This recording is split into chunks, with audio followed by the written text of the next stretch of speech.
गोहाना का मशहूर मातूराम हलवाई की दुकान पर अंधाधुंध फायरिंग के मामले में पुलिस धड़ाधड़ गिरफ्तारियां कर रही है। अब इस मामले में एसआईटी ने दुकान की रेकी करने और षड्यंत्र रचने वाले 3 आरोपियों को गिरफ्तार कर लिया है।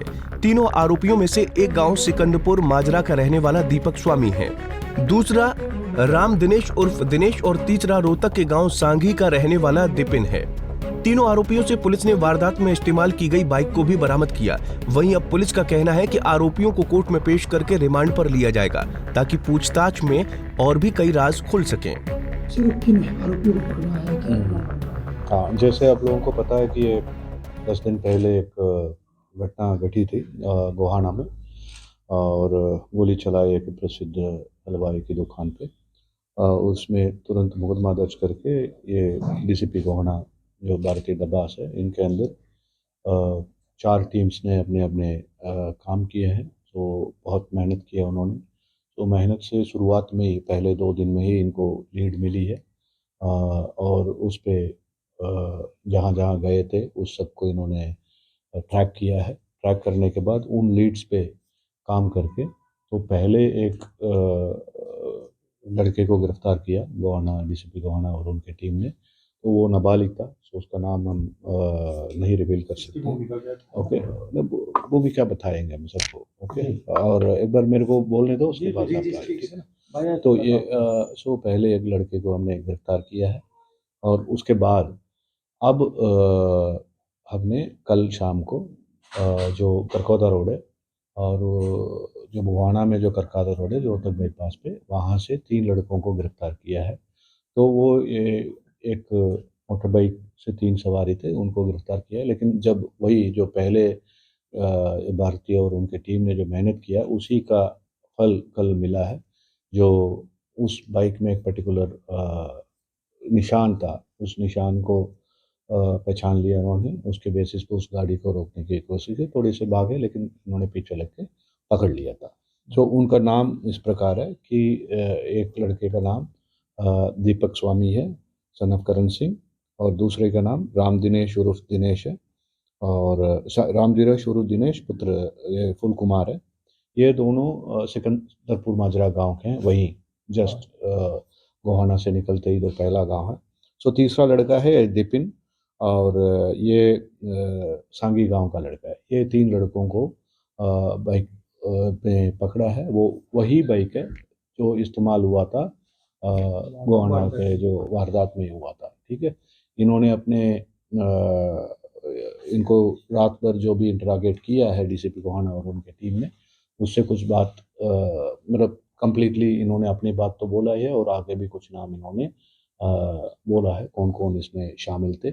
और ये वारदात के पहले प्लान से लेके फायरिंग तक ये शामिल थे, ये तीनों लड़के। ठीक है, तो ये तीनों लड़कों को गिरफ्तार किया है,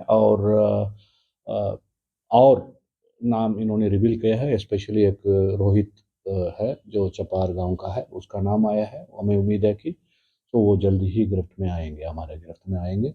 और भी जो इस पे 2 या 3 रह गए हैं जो इम्पोर्टेंट अक्यूज्ड है, तो उनके पीछे भी टीम लगी हुई है। हमारी उम्मीद है कि विद इन मतलब short time we will be able to arrest them. तो इसके अलावा एक और घटना कल रात को हुई है, जिसके बारे में ये एसपी एसटीएफ अपने बात बताएंगे। वो थोड़ी सी इसके साथ लिंक्ड है, ओके, पूरे तरफ से नहीं है। उसी ग्रुप के आदमी है, लेकिन इस पे डायरेक्टली शामिल नहीं है। लेकिन वो जो रोहित के साथ इंटरलिंक्ड है, जो रोहित है और वो 3 जो है, और ये 3 इन दोनों के बीच में खड़ी है, जो लिंक है वो रोहित है। वो दोनों को जानकारी पकड़े हैं गोवाना में, क्या इन्होंने फायरिंग की थी मतलब की दुकान में? जी, जो फायरिंग की इन्होंने की थी, आप किसी और नहीं, ये वैसे नहीं किसी और नहीं ना। भूमिका इनकी जो अब कोई अब हम ये कर रहे हैं यहाँ पे पीसी कर रहे हैं, तो हम एसटीएफ कुछ काम कर रहे हैं, हम मतलब तो पकड़ने से है ना। तो भूमिका किसकी क्या है वो हम कोर्ट को बताएंगे। ठीक है, ये प्रथम पूछताछ में यह आई है कि ये पूरे वारदात में योजना रेकी करना, ओके, फायरिंग में मतलब इनके उस मौके पे फायरिंग हो या ना हो, लेकिन वो उस मौके पे थे, लेकिन वो प्राइमरली वो वहाँ पे नहीं थे। सो ये पक्का ये पूरे जो प्लानिंग और पूरे जो घटनाक्रम है उस पे ये इम्पोर्टेंट पहलू थे ये तीनों। सर इन्होंने प्राथमिक जांच में कुछ बताया कि किस कारण वहाँ पे फायरिंग हुई थी? तो ये तो ऑब्वियस है ना, गैंग जो भी फायरिंग करेगा तो किसी दुकानदार के दुश्मनी तो हो ही नहीं सकती है, ठीक है ना। सो एक ही पर्पस होता है जो आप लोगों को पता ही है। तो वो तो हाँ जी, जो मांगी थी सर, हाँ जी, ये तो इनका रोल तो मैंने आपका बता दिया, ओके ना। तो वो आप सब लोगों को पता है, अगर बदमाश आके किसी हलवाई की दुकान पे गोली मारते तो एक ही पर्पस होता है, ठीक है। वो पर्पस जानते ही हो, जो आप कह रहे हो वही है। लेकिन सर इस घटना के बाद कहीं ना कहीं व्यापारियों में एक डर है सुरक्षा को लेके, हाँ तो जी। सुरक्षा पुख्ता करने के देखिए लिए इस गैंग, इस जो पूरे नेटवर्क है इसको तो हमने तोड़ दिया है, सिर्फ 3 लड़के बचे हुए हैं। सो इनके सवाल का जवाब दे दूंगा। तो ये इस गैंग का तो जो मेन करता धरता है वो हमें उम्मीद है कि वो आजकल में पकड़ा जाएगा, ठीक है। तो और जो इनका पूरा नेटवर्क है जिससे ये करवाते थे उसको हमने तोड़ दिया। हाँ, जरूर यह है कि 3 लोगों की गिरफ्तारी अभी बकाई है, ओके, जिन्होंने वहाँ पे मौके पे थे, ठीक है ना। तो वो उनके लिए भी हमारे टीम्स लगी हुई है, उम्मीद है कि उनकी भी जल्दी गिरफ्तारी कर लेंगे।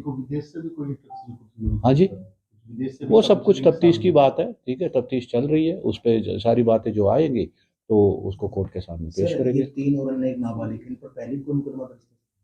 क्या जो 3 ये जो अभी गिरफ्तार किए हैं, हाँ, इसमें 2 के खिलाफ मुकदमा दर्ज है, ठीक है।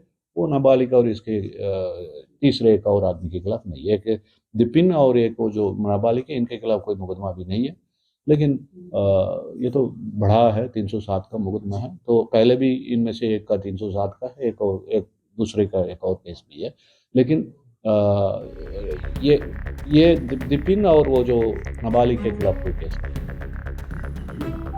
बता दें कि 30 जनवरी को गोहाना के व्यापारियों ने इस मामले को लेकर गोहाना बंद का आह्वान किया गया था, जिस पर पुलिस ने सप्ताह का समय मांगा था।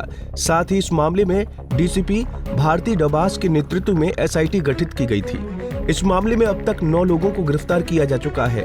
अब देखना होगा कि पुलिस पकड़े गए आरोपियों से रिमांड के दौरान क्या कबूल करवाती है। सोनीपत से सनी मलिक, पंजाब केसरी टीवी।